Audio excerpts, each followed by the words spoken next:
8th standard maths chapter 3 algebra exercise 3.7ல third sum பார்க்கலாம். third sum என்ன கொடுத்துருக்காங்கன்னா one number is 7 time another. ஒரு number இருக்கு, அதோடைய 7 times தான் another number. அந்த ரெண்டு நம்பரோட டிஃபரன்ஸ் வந்து 18. அப்போ அந்த நம்பர் என்னன்னு கேட்டிருக்காங்க. சொல்யூஷன் பார்க்கலாம். கொடுத்துருக்கதை எழுதிக்கிறேன். First one number is 7 time another. if there is difference வந்து 18 கொடுத்துருக்குங்க. அந்த நம்பர்ஸை எக்ஸ் அண்ட் ஒய்ன்னு வச்சுக்கிறோம். ஒரு நம்பர் அது எக்ஸ், அதோடைய 7 டைம் அனதர் நம்பர். அப்போ இன்னொரு நம்பர் என்னது 7y. சரிங்களா?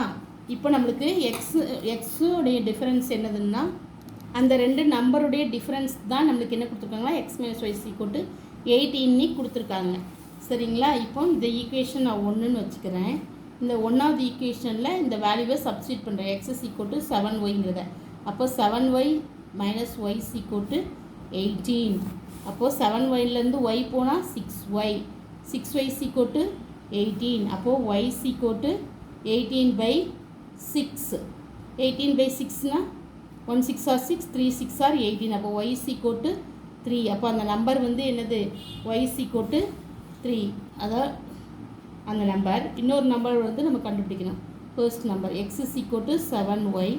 அப்போது 7 into 3 என்னது 21. அப்போ எக்ஸ் அந்த எக்ஸ் நம்பர் வந்து 21, ஒய் நம்பர் வந்து என்னதுன்னா 3. அப்போ தட் நம்பர் இஸ் 21, 3 தான் answer. Thank you. Please subscribe my channel.